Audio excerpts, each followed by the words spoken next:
I've heard parents time after time after time say leaving high school is like falling off a cliff. And I think we just heard a lot about that when Ruth Long so generously shared her experiences with Barry, with our panelists that were just up here.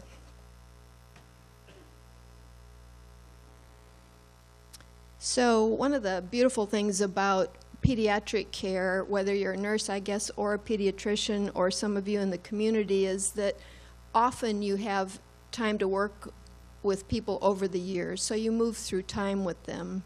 When I think about my own daughter's pediatrician, I know I had a child late in life, and she was my only child, and I couldn't believe how the mother bear came out in me when she was born, and then how you entrust that care and what an important role it is. So I haven't ever decided whether it's your OB that delivered the baby and went through all that with you, or the pediatricians, but it gives you a unique perspective to be able to travel through time like that, to understand a family's culture. And by culture, it could be immigrants, it could be gender, it could be age, it's affluency, it's poverty, it's so many things that influence our culture, but then what perspective they bring to that, and that's so important to be able to have these good conversations.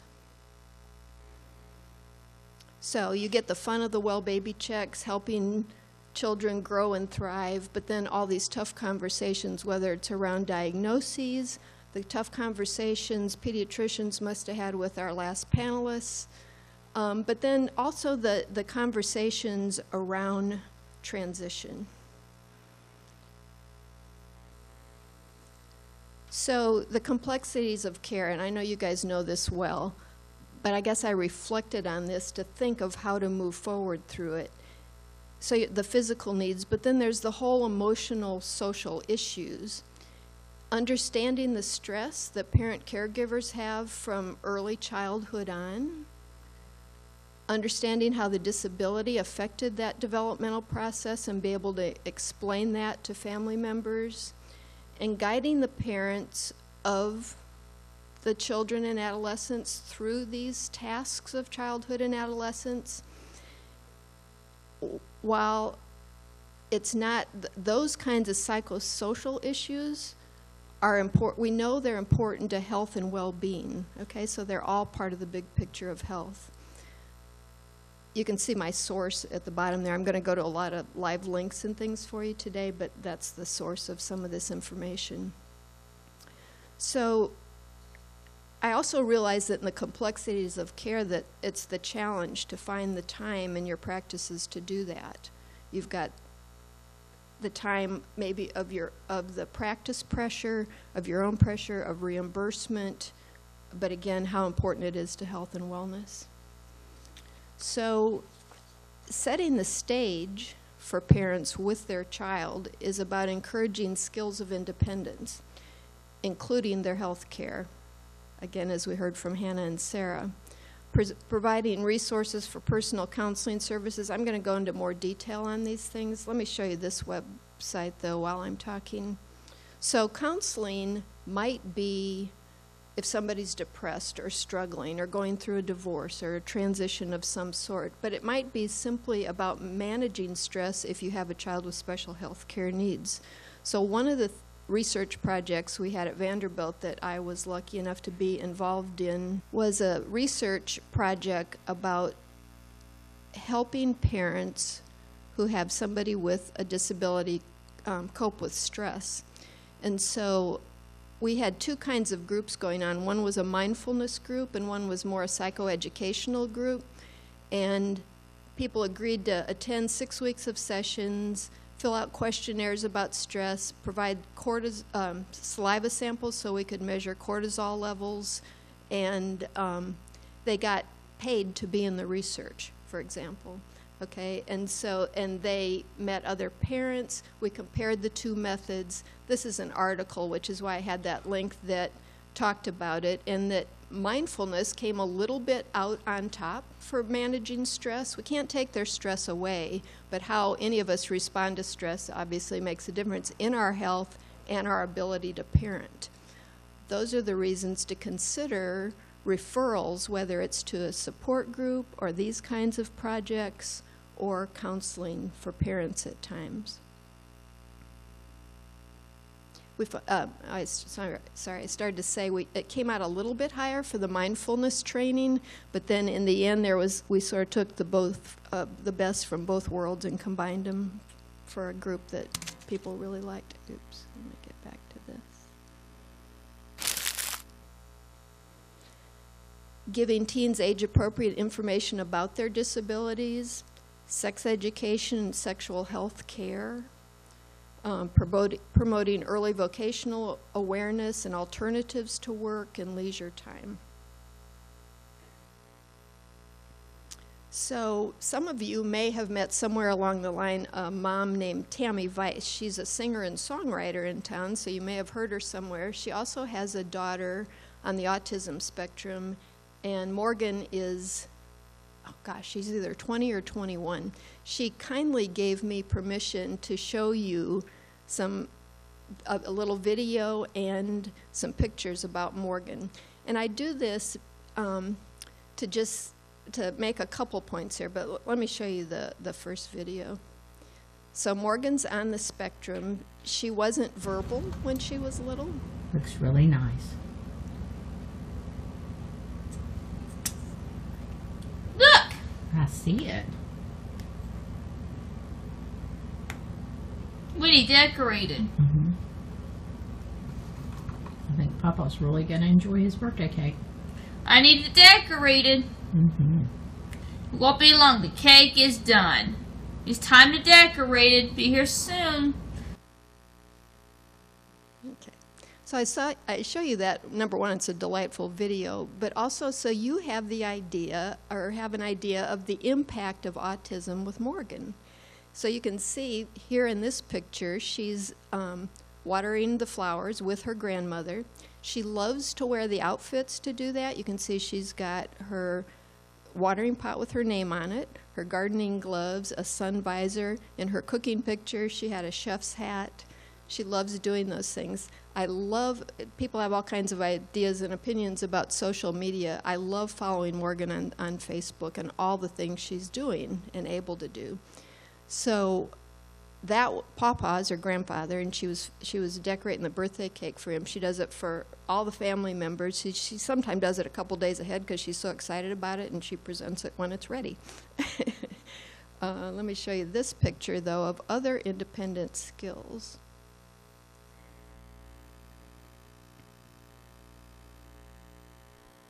Oops, sorry. So here's Morgan doing laundry and each of the steps of it. You hope it's not going to be like a Lucille Ball episode when the bubbles are filling the house. And doing the drying. Their page is full of things like this. At Valentine's, she's making Valentines for her friends at school. She's painting. There was a autism awareness fundraiser the other night, and she was on stage at the Bluebird singing with her mom. Her speech language therapist commented on Facebook about that, saying, I gave her her first communication device. Okay, that's the distance she has come. And I make this point with a kid like this because when I was communicating with her mom on Facebook asking for permission, and she was honored that I would use their pictures in their story, I said, you know, you've been such a great mom, you've helped Morgan learn so many things. She said, we have a lot of fun. It took so long for her to take an interest in things. I'm very thankful to see her joy, and it was worth the wait. And this has just been in the last couple years that she has seen so many things emerge. So obviously the message here is how we can all encourage parents to offer those opportunities, to encourage those things, and to not give up. We never know. Sometime it happens, sometime it doesn't, to different degrees. Age-appropriate information about disabilities. Morgan's probably not going to be somebody that talks to people about that so much. People in our post-secondary program at Vanderbilt, which you're going to could hear more about later this afternoon if you're in that session. We'll tell you a lot more about that program. But when people are able to understand their disability, it's not just the diagnosis and it's not just the name of it, but it's what kind of supports they need to be successful in being able to communicate that and not be ashamed of it. And normalizing that we all need supports of one type or another. I mean, some of us do our own taxes, some don't, right? I mean, it's at every corner. In our families, we work that out. Some people are good at keeping up with the finances and other people have strengths. So normalizing those things and helping young adults understand that too can really serve them through time. Now, it's the other piece of it that can really be tricky and it's important to think about is a parent's perspective on that. They have dreams for their children. Right now, it's part of a research project. It's called Volunteer Advocacy Project Transition. It's for parents who have young adults on the autism spectrum and how to move into adulthood because of all these needs we're identifying today at this summit. Those parents that are participating in Nashville have young adults who are pretty high functioning. They're in college programs, either post-secondary or some are in credit-bearing colleges.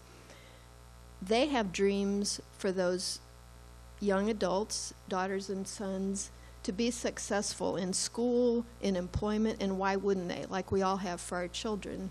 It's when things go wrong that you have to sometime talk about these things. So it's understanding parents, not destroying those dreams, letting people have dreams, but talk about how knowing one's disability, being able to describe a need for supports can help in the success of pursuing those dreams. It's safety concerns. People can be at risk and made fun of. People with disabilities are at higher risk of being sexually abused. Okay, so there's a lot of risk and safety concerns about it. So I don't mean to oversimplify any of this, and that's why a family conversation about this is so helpful.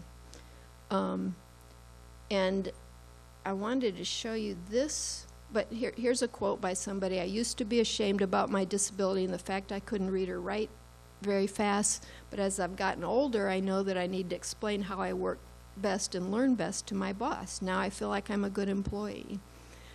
The other thing that does is let employees and potential employees weigh, is this a good fit? Will I have the supports I need to be successful? But this is a great forum that if you have the opportunity to have a conversation like this with a family, and usually these kind of conversations happen over time. It's not a one-time conversation, and it's not necessarily a decision that somebody can make on the spot. But this is a great site to talk about, or even to talk with the person with a disability about the pros and cons in that, the advantages of disclosure, but also the, let's see, where is it, sorry. The advantages and sort of the dangers of it, the disadvantages, and to think through it and to think about which parts about a disability or a need support makes sense to share and which part may not. But it's a really handy tool for that conversation.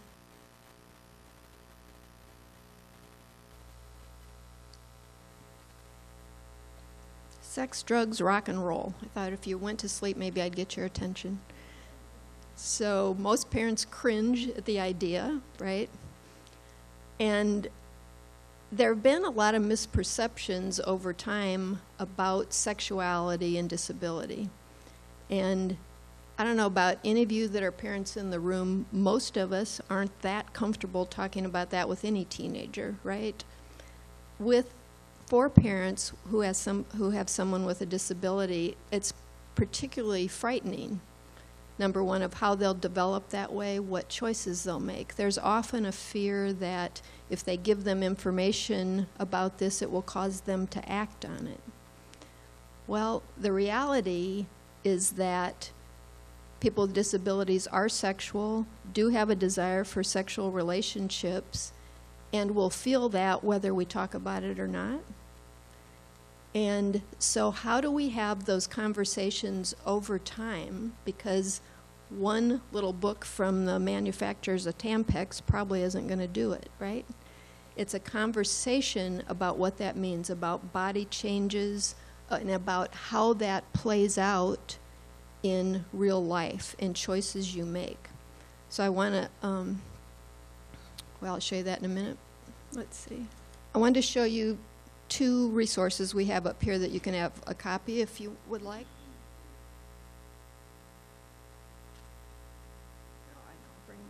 I'll bring it up on here so you can see it better. There, we have a project called LEND. It's Leadership and Education in Neurodevelopmental Disabilities, and we train multiple health professionals about disabilities. And one of the LEND projects was to create these Healthy Bodies books. There's one for boys and one for girls. And the table of contents is, oh no, here it comes, onset of puberty. No couch potatoes, helping your son stay active. Phew, what's that smell? Peers, hormones, mood swings, boys will be boys, and resources. So they're great booklets. Parents have found them a huge relief. I think care professionals will too. Whether you have the opportunity to have those conversations or you give those resources to the parents. Some stories about why that's important. So again, you'll have a presentation on post-secondary programs, but at Lipscomb, at Vanderbilt, at UT Knoxville, and at University of Memphis, there are post-secondary programs for people with developmental and intellectual disabilities. At the Vanderbilt program, we have a semester-long course on sexual awareness. It's on personal awareness, and each semester it's a different focus. One whole semester on sexual awareness. Talk about all kinds of things, about private and public place behavior, about all sorts of things, and things still come up, okay? So there was a time when one of the students wanted a picture with one of their ambassadors. Those are other Vanderbilt students that support them in different activities. And he wondered if she could unbutton her blouse for the picture. Okay, the thing that gives us a chance to do is have further discussion about that and about how uncomfortable she felt. Well, we know in social media, in TV, in movies, kids see everything. So how do people with disabilities or cognitive disabilities sort all that out? They may know they want to see it even if we didn't give them sexual education, okay? But then once you have that conversation, you have that opening to talk about real life. It's possible. Another guy was sort of adjusting himself or touching himself. I'm not sure what he was doing on campus, and people were uncomfortable with that. They used the opportunity the next time there was a sexual awareness class to kind of talk about the public and private space things again. And he said, what about baseball players? They do this all the time. So how does a person figure out how to be a man, or how to figure out how to be a woman, and how to figure out how to be a desirable person, okay? When there's all this exposure, that's why the conversations are helpful.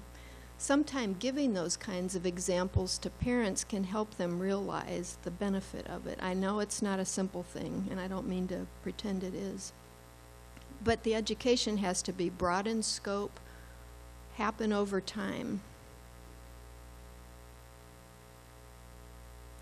And this was another great site that talks about all that, and there were a lot of tips for parents on that too, so it could be a good resource to give families.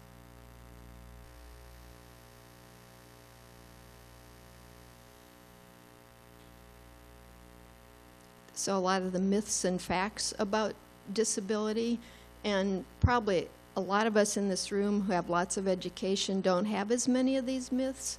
I know that some of the young 20s in that program, when they were babies, so even just 2 decades ago, got misinformation from doctors that somebody with Fragile X would never develop sexually, or other kinds of things that we just didn't know as much about then, or when people used to be institutionalized more, and we saw it as a behavior problem rather than a normal part of development. So it's a good place that families might even have some of those myths to read about that, some general guidelines for parents. Becky tells me all these PowerPoints will be available in about a month, and all the videos of our talks and things, so that you'll have live links to these things that will be easier to access.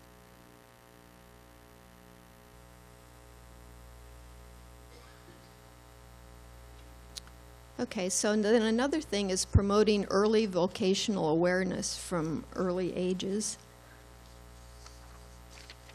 Even with Dr. Long's story of Barry and him going to a sheltered workshop, having some ideas about what someone's interests are or what someone's strengths are. Is someone more agile with their hands? Is somebody more comfortable in an outdoor situation? Is somebody more, do they enjoy customer interaction more? But if you have an opportunity as a care provider to observe someone's strengths or interests, that you can point out to families, that you can help them do that. Encouraging families to give their students opportunities to learn what works and doesn't work, even if it's at church, okay? If they have a welcoming congregation, that's a great place to try passing out the bulletins that day, or greeting people, or helping with the donuts after church, or whatever it is, right? Or synagogue, or wherever it is. The thing that is missing in the lives of people with developmental disabilities so many times is finding those passions, and they need those opportunities to try things to do that, to realize those intrinsic values of working. So like students in the Next Step program think they have dreams to do one job or another. They try other things and they end up loving it. They feel part of a team. They feel valued. They're some of the hardest, most reliable workers you'll find. And they want to do a good job. And then they feel that value, okay? And feel like they have a place in the world. The other thing that is often a struggle for people that are making transition in adulthood that have disabilities is understanding the value of things, of money, of the cost of things, of planning, of budgeting, of saving towards something they want.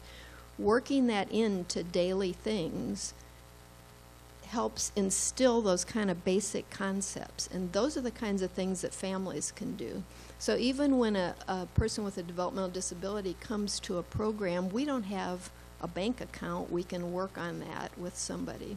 So encouraging families to find those opportunities.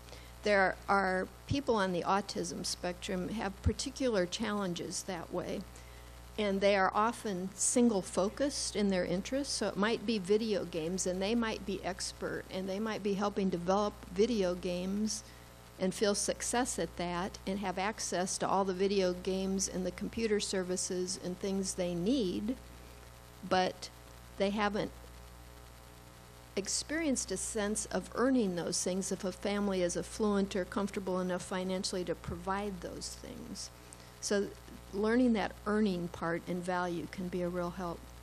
Sharing family responsibilities, learning to problem solve. So if that goes wrong, what do you do? That's always one of the big transition issues in the post-secondary programs. If you're walking to campus trying to find a class or an activity or your internship, and you suddenly realize you don't know where you're going, what would you do?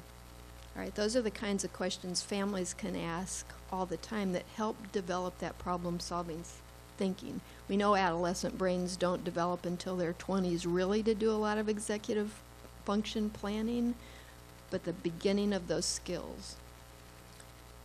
Families using social capital to get their children involved in communities. Social capital might be their relationships in a business community and finding jobs. One of our Next Step graduates is working down at the convention center, I think it is, because his parents knew somebody down there and could help them learn what his abilities were and what his strengths were. And just the dignity of risk. There's so many safety concerns, so much parents want to do to protect their children, they sometimes forget about that important part of development. So, other important topics during transition that what we've been talking about is a lot of the things that lead to a fulfilled life. Are these topics of, it's always in the forefront, encouraging independence while ensuring safety, but there's adult consent and confidentiality, there's possible benefit eligibility, there's self-determination versus needed support, so there's things to consider like medical power of attorney, durable power of attorney, sorry, that should be a D, not a P, representative payee for a Social Security benefits check, or conservatorship. And Cindy Gardner's here today, maybe some, I think that was last hour, maybe some of you heard her talk about some of that there, or just planning for the future. One story that I can tell is a friend of mine who's an LCSW in private practice in the community was working with the mom of a young man who was on the autism spectrum, and she was a single mom, and she died suddenly one day, just without any warning. And so here was this guy living in the house who didn't drive, didn't know how to pay the bills, didn't know how to do anything there, and there was not a plan in place. My friend, in her kindness, and her husband sort of took this guy on. It wasn't a boundary issue because it was his mom that had been in therapy. She didn't even really know him, but she knew he was in this bind. I helped her find an attorney that would do pro bono work to kind of take care of things legally. They taught him to drive. They taught him to understand bills and things, but making those future plans because none of us ever know. Okay, she was not elderly. So, University of Illinois Chicago has a University Center of Excellence like the Kennedy Center is, and they have an institute on disability and aging. And they had done research with families to develop a future planning workshop. That's one of the things I have rolled out in Nashville a few times. So their research showed by feedback from families that these were typical barriers to having these conversations. Feeling overwhelmed even with just daily care, okay, and how do you take time to do this? Procrastination, hard to know who the best plan, who to ask,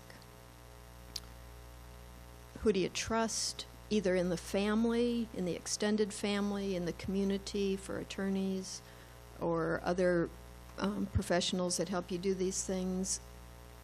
Who would you turn this over to? Maybe there aren't other siblings, or the other siblings don't want that role, and just difficulty in facing our own mortality. I mean, there are so many parents I hear say, I just only hope I can outlive my child, because the fears are so great what would happen if they weren't here. So doing the future planning is hard and it's overwhelming. It can really give some peace of mind, and I think that's the part we can communicate, that some of those worries would be off if any of those steps could be taken. So questions for parents to ask themselves to start to take some of the steps might be these. What information, and this isn't a question any of us could easily ask, would others need to know to ensure the happiness and safety of your son or daughter? Because that's their goal, okay? What do you know about the role of your non-disabled children, about their ability or desire to be involved? Where could other people find the important health information they need? Where are those papers?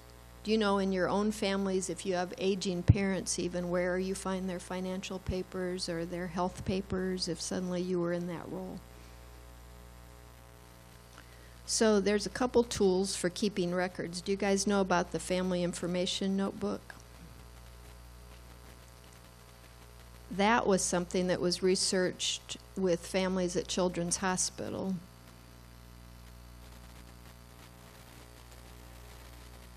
And it's an online document.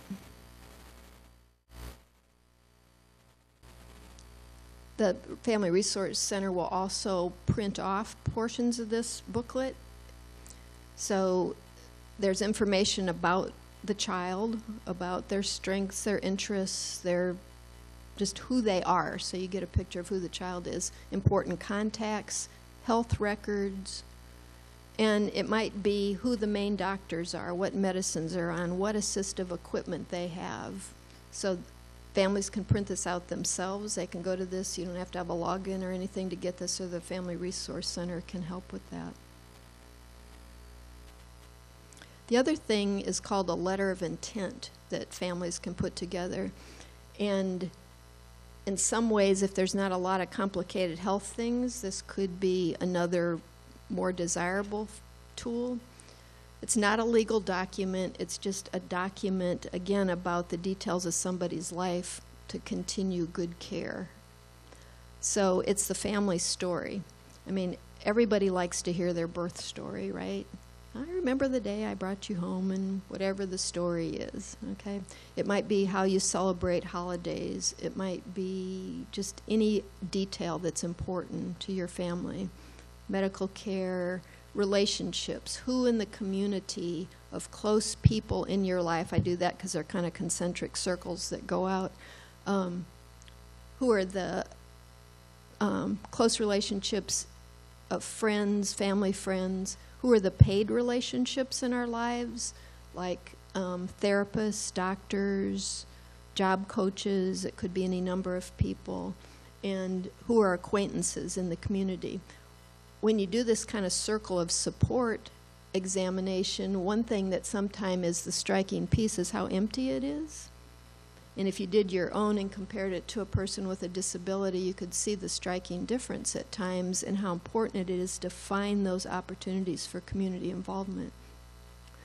One of the projects at the Kennedy Center is a spirituality and disability project, and we're working with a lot of churches about how to be welcoming. We've heard some horror stories from families about churches trying to pray the autism out of their children, and the devil has consumed them, and things that are kind of hard to believe, but it happens, and what congregations are welcoming. And you heard from Dr. Long what a great experience that is for Barry. But housing information, benefit enrollment, if somebody's getting disability benefits, if they're on the waiver, who are the contacts for that? But anyway, all that important information. And you can use an outline like this, or there are ones you can find online at MetLife and different places. There's different ones that are pretty available if you search for them. Do any of you ever have a chance to work with adult siblings in families at medical appointments or anything? Not so much. So this is more a conversation that you would have with parents. Are they having these conversations with adult siblings in the family? And if they say, I don't know how to start these conversations with their brothers and sisters, or we've talked about it a little bit, we need to talk about it some more, these kinds of questions can be helpful. Because sometimes parents make assumptions, and I'm not criticizing parents at all for this, okay, or any of this. It's just kind of what happens in families. They can assume a role that an adult sibling might want to have. They might or might not be right about that. That also changes over time. So an adult sibling might think at one point in time they really want to do all the care. They move into their own careers and families, and that changes some, that they've got other things they need to manage. And so then what part could they play? Could they be an advocate? Could they help with the financial planning or management of finances? Could they do direct or indirect caregiving? If somebody's in care somewhere else, can they oversee that care to make sure the person is getting good care and safe? So there's a lot of levels of that families can talk about. How families can sometimes get to those conversations is by talking about what goals they all share, okay? And that's to ensure happiness and health for the person in the family. How could siblings begin to be part of the process? Finding information and resources, do they have more time or ability to do that? Arranging meetings, accompanying to doctor appointments as part of a transition, recording family history.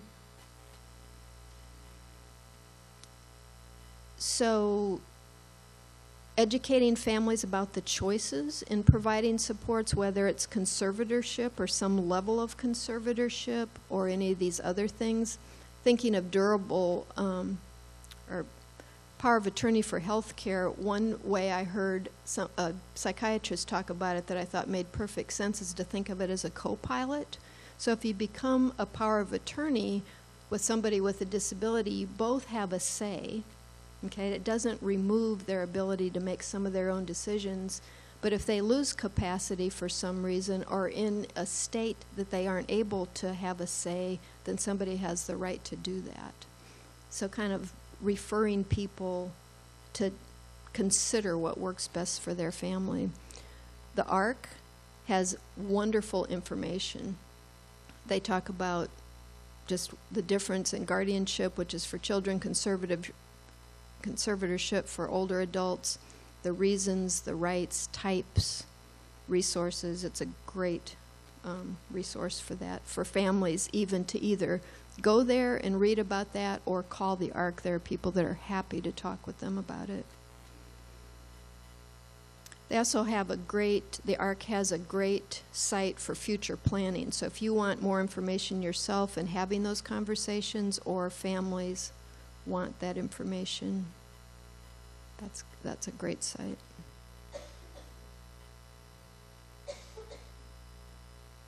And they talk about all the benefits that adults might be eligible for and how those could be helpful. And it's a maze for any of us to figure out, professionals or families. That's a good place to start. But I wanted to tell you about some of the other resources for navigating resources for disabilities. So how many of you know about Tennessee Disability Pathfinder? Several of you. Let me see if I can bring that up quickly. Oh, so this is a page of the Kennedy Center that has just a lot of resources and services. And you can see there's arts and disability, autism resources, resources for educators, spirituality, Fragile X Clinic, those sorts of things.